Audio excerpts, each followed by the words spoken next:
Hey guys, welcome back to my channel. It's your girl Ladycg, aka Chelsea, aka Chelsea on the beat. And today we are taking this 613 wig and we are going to dye it ash blonde with Lowlights. So we're just gonna jump right in. You can see that I am spraying some hairspray on the hair just to get it away from the lace because I'm gonna tone the knots inside. So toning your knots is basically using like a dark brown hair color just to give it that scalp like look. So I'm using the 20 volume developer in the color Tango in 7NN, and I'm just mixing it together to get like a thick toothpaste consistency. This is like the reverse of bleaching your knots. On 613 hair, the knots are usually like blonde, so it comes off a little bit casty. But once you tone it, it's gonna give you that scalp-like effect. So I'm just mixing it, making sure that I keep the color thick so it doesn't bleed through the lace. And I'm lightly painting that onto the lace.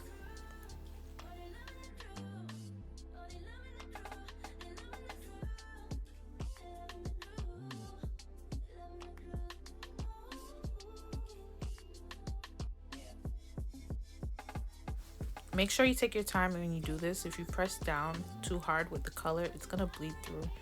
You're gonna stain your lace, which isn't good. And as you can see, I did that here in the beginning, so but it's okay because I'm gonna do shadow roots. And I'm just leaving that toning on for about 7 minutes. And this is how it looks after that. You just wash it out and it's giving more like a scalp effect, especially if you're dark skin. So using the color 60 Revlon Color Stay, I'm gonna mix the developer and the color together, and this is gonna act as my toner for the hair. I was gonna use the Wella Charm, but I decided to go with this route instead, just so it can have more of a temporary color. And I'm just saturating the hair all over with the dye.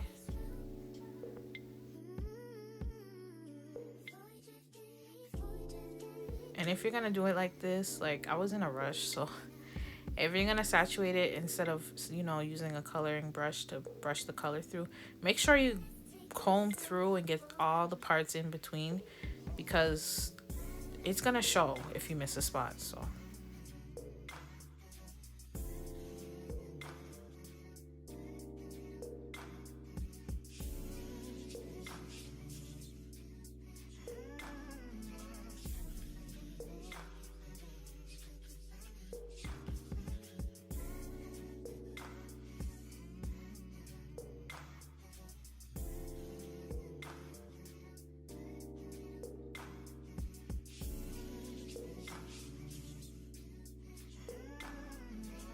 So it's best to work in sections when you do this. And I'm sorry that I'm all up in the camera.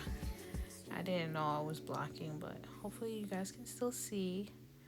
And I'm just repeating this process all throughout the hair.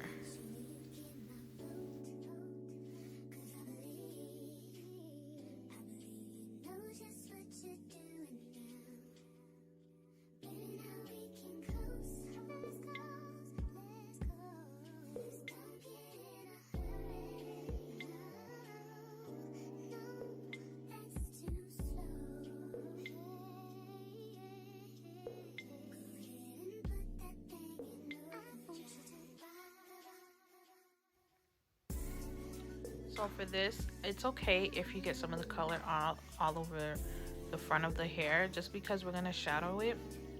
So the darker color is gonna cover it anyway.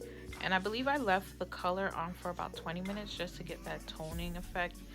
You don't have to leave it on for 20 minutes, you can do 10, but it's just to get mostly of the yellowness out of the 613.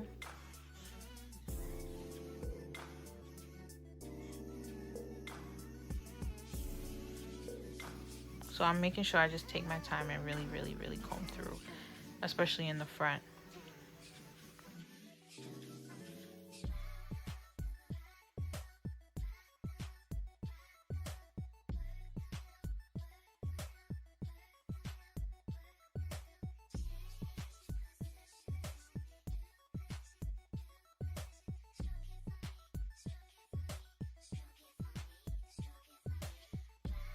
And as you can see, I missed a spot, so I'm going there, making sure I put color there. Make sure you go through the whole thing, make sure you put all the color. And after it sits for about 20 minutes, this is the color result that you're gonna get before washing. And then I'm just gonna wash it out with just conditioner. If you use shampoo, it might strip the color, so just be mindful of that.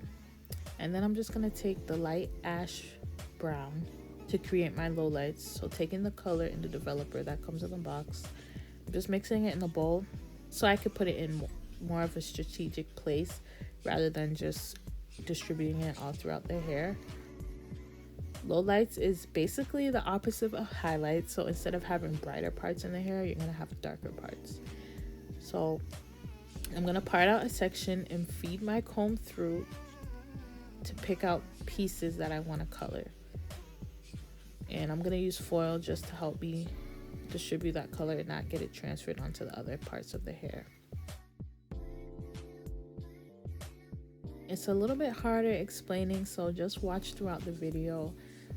And I did part my hair into 4 sections, and I just distribute this all throughout the hair.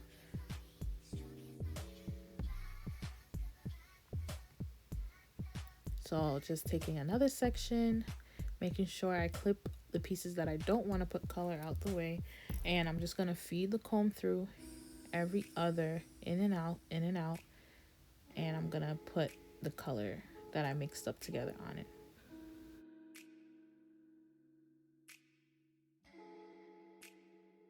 And I'm sorry for being all in the camera, but I hope you guys can still understand the concept and see what I'm doing.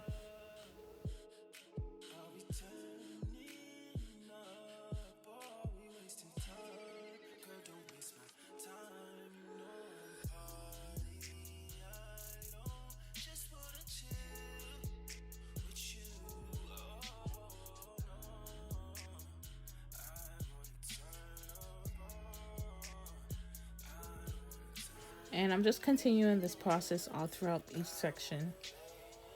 And make sure you comb the color through, guys, just so it's evenly distributed. And after about 20 minutes letting that sit, I'll take the foils out and wash it with conditioner. And this is the color you are going to achieve.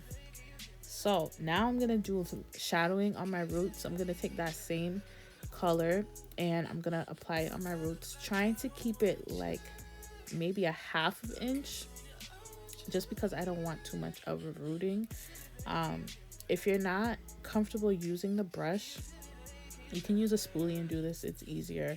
You won't get any hair color on the lace, but I'm pretty confident with coloring hair, so I don't mind using the brush. But just really make sure you take your time while doing this, because staining the lace is very annoying. It can be fixed, but you know, we'll just take measures to prevent it.